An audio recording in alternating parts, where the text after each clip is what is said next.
मित्र, ज्या शिवसेनेनं म्हणजे उद्धव ठाकरे यांच्या शिवसेनेनं एकनाथ शिंदे यांना मोठं केलं, नाव दिलं, पद दिली, सगळं सगळं काही दिलं, त्या शिवसेनेला एकनाथ शिंदे यांनी फोडून भाजपाच्या दावणीला नेऊन बांधलं.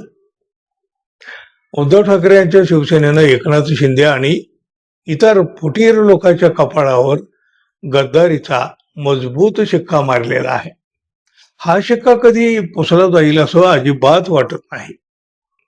वर्षानुवर्ष महाराष्ट्रातली जनता राजकारणातली ही बेईमानी लक्षात ठेवेल.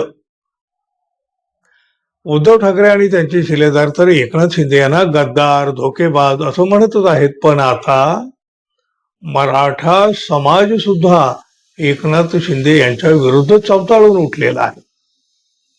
मराठा समाजानंही त्यांना धोकेबाज ठरवलं आहे. मनोज जरांगे पाटील यांनी मराठा आरक्षणाचं आंदोलन उभं केलं तेव्हा या आंदोलनामागं एकनाथ शिंदे यांचा हात असल्याचे आरोप होत होते. मनोज जरांगे पाटील हे देवेंद्र फडणवीस यांच्याबद्दल अत्यंत टोकाचं बोलत राहिले, पण एकनाथ शिंदे यांना मात्र सातत्यानं त्यांनी बाजूला ठेवलेलं होतं. तेच मनोज जरांगे पाटील आज एकनाथ शिंदे यांच्याच विरोधात आक्रमक झालेले आहेत. त्यांनी थेट एकनाथ शिंदे यांनाच मोठा इशारा सुद्धा दिला. तुमच्या एवढ्या सीट पाडणार की आयुष्यभर पश्चाताप होईल, झोपवून टाकेन मी सगळ्या सीट. आम्ही तुमचं काम करीत होतो, पण तुम्ही आमच्या विरोधात फिरला. तुमच्या गद्दारीचा डाग आम्ही पुसला, पण तुम्ही आम्हालाच धोका दिला. अशा भाषेमध्ये मनोज जरांगे पाटील यांनी एकनाथ शिंदे यांच्यावर हल्ला चढवलेला आहे. कुणबी जातीचं प्रमाणपत्र मिळवलेल्या 4 मराठा महिला लोकप्रतिनिधींची जात वैधता पडताळणी समितीनं रद्द केल्यानंतर मनोज जरांगे पाटील यांनी पत्रकार परिषद घेतली आणि यावेळेला त्यांनी सरकारवर आणि एकनाथ शिंदे यांच्यावरही जोरदार असा हल्ला चढवला. एकनाथ शिंदे यांच्याकडून कट असेल तर उदय सामंत, शंभूराज देसाईची मेहनत वाया गेली ना. कारण त्यांच्या ऑफिसमध्ये मराठ्यांना विरोध करणाऱ्या ओबीसींच्या बैठका होतात. बाळासाहेब भवनमध्येही तेच प्रवक्ते नेते एकमेकांना शिव्या देतात. मराठा म्हणून आम्ही तुम्हाला तळहातासारखं वागवतो, पण तुम्ही ओबीसी आमच्या अंगावर घातले. तुम्ही लीडर आहेत, पण तुमच्यापेक्षा शंभूराज देसाई, उदय सामंत यांना चांगलं म्हटलं पाहिजे, असं सुद्धा मनोज जरांगे पाटील म्हणाले. शिंदे साहेब, मराठे वेडे नाही आहेत. तुम्हाला जातीवंत मराठा समजत होतो म्हणून जेव्हापाड तुमच्यावर प्रेम करीत होतो. शिंदे साहेब, आमच्यावर उद्धव ठाकरे बरं म्हणण्याची वेळ आलेली आहे. तुमच्या गद्दारीचा डाग आम्ही पुसला.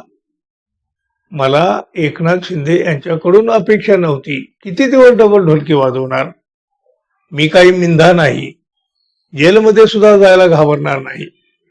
आम्ही लोक अंगावर घ्यायची, लोक पैसे घेतात. आम्ही कोणाच्या आठाने घेतलेले नाहीत. जातीवंत असाल तर दाखवून द्या शिंदे साहेब, असं आव्हान सुद्धा मनोज जरांगे यांनी दिलेलं आहे. मराठा आरक्षणाला विरोध करणारे लोक उपमुख्यमंत्री कार्यालयामध्ये कसे पोहोचतात असा सवाल सुद्धा त्यांनी केला. शिंदे साहेब, तुम्ही आमच्या सोबत डबल गेम खेळत आहात का, असा प्रश्न सुद्धा त्यांनी विचारला. यावेळी त्यांनी शिवसेनेचे मंत्री संजय शिरसाट आणि खासदार संदीपान भुमरे यांच्यावर सुद्धा निशाणा साधला. संजय शिरसाट यांच्या बंगल्यात माझ्या विरोधात बैठका घेण्यात आल्या. सरकारच्या आदेशावरून आपल्या विरोधामध्ये विविध समाजातील लोकांना उभं करून आंदोलनं घडवली जात असल्याचा आरोप सुद्धा त्यांनी केलेला आहे. आजवर मराठा समाजाचा एकनाथ शिंदे यांना तसा सॉफ्ट कॉर्नरच मिळत होता. देवेंद्र फडणवीस यांना टार्गेट केलं जात होतं, पण आता एकनाथ शिंदे हेच मराठा समाजाशी डबल गेम खेळत असल्याचा आरोप झालेला आहे. उद्धव ठाकरे यांच्या शिवसेनेची गद्दारी केल्याचा ठपका त्यांच्यावर तर आधीच आहे. दुसरीकडं भारतीय जनता पक्ष सुद्धा एकनाथ शिंदे यांना दाबण्याचा प्रयत्न करीत असल्याचं म्हटलं जातं. आणि आता तर काय, मराठा समाज उघडपणे एकनाथ शिंदे यांच्या विरोधामध्ये उभा राहू लागलेला आहे. म्हणजेच एकनाथ शिंदे यांचं राजकारण आता सगळ्यांच्याच लक्षात आलेलं आहे असंच म्हणावं लागेल.